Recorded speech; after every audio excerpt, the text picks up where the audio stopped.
नमस्कार दोस्तों, मैं हूं शिखा जायसवाल। महाराष्ट्र में महायुति को ऐतिहासिक जीत तो मिल गई, लेकिन राज्य का मुख्यमंत्री कौन होगा, इसको लेकर हर गुट अपनी दावेदारी ठोक रहा है। सभी दल यही चाहते हैं कि उनका नेता महाराष्ट्र का मुख्यमंत्री बने। अटकलों का बाजार भी खूब गर्म है। सीनियर लीडर्स को लेकर अलग अलग दावे किए जा रहे हैं। एक दावा तो ये भी किया जा रहा है कि शिवसेना के नेता एकनाथ शिंदे को उप मुख्यमंत्री का पद दिया जा सकता है। इसी खींचतान के बीच शिवसेना के एक नेता ने साफ शब्दों में ये कह दिया है कि एकनाथ शिंदे उप मुख्यमंत्री पद स्वीकार नहीं करेंगे। शिवसेना के प्रवक्ता संजय शिरसाट ने कहा कि विधानसभा चुनाव एकनाथ शिंदे के चेहरे पर लड़ा गया है और इस बात को देवेंद्र फडणवीस और बीजेपी के वरिष्ठ नेता भी मानते हैं। इसीलिए शिंदे मुख्यमंत्री बनने के योग्य हैं।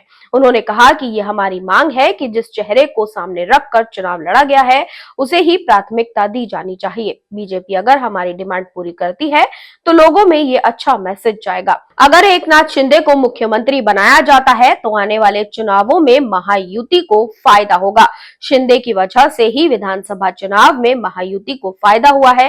दूसरी तरफ चर्चा ये भी है कि शिवसेना प्रमुख एकनाथ शिंदे ने डिप्टी सीएम या फिर केंद्र में मंत्री बनने का बीजेपी के ऑफर को ठुकरा दिया है और इसके बदले में उन्होंने बीजेपी को अपना काउंटर प्रस्ताव दिया है। एकनाथ शिंदे ने बीजेपी से कहा है कि शिवसेना के नेता श्रीकांत शिंदे को डिप्टी सीएम बनाया जाए और उन्हें महायुति का संयोजक बनाया जाए और शिवसेना को कुछ अहम पोर्टफोलियो दिए जाएं, यानी कि कुछ अहम मंत्रालय शिवसेना के नेताओं को दिए जाएं।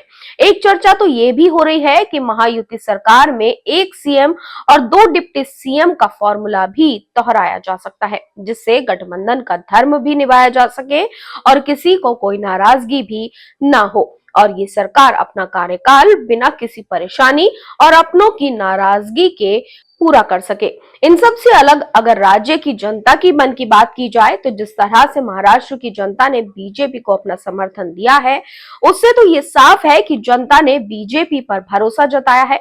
बीजेपी ने 149 सीटों पर चुनाव लड़ा था, जिसमें से 132 सीटों पर ऐतिहासिक जीत बीजेपी ने हासिल की। इस चुनाव में बीजेपी का स्ट्राइक रेट लगभग 90% रहा है, जो बहुत ही ज्यादा ऐतिहासिक है। महाराष्ट्र की जनता ने दिल खोलकर बीजेपी को अपना समर्थन दिया है, जिससे तो साफ होता है कि जनता सीएम के रूप में बीजेपी के चेहरे को चाहती है।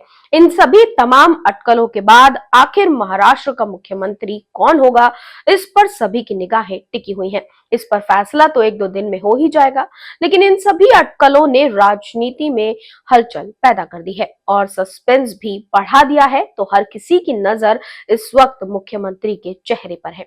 आपके हिसाब से महाराष्ट्र का अगला मुख्यमंत्री किसको बनना चाहिए, कमेंट बॉक्स में जरूर बताएं। साथ ही चैनल को सब्सक्राइब करना बिल्कुल न भूलें।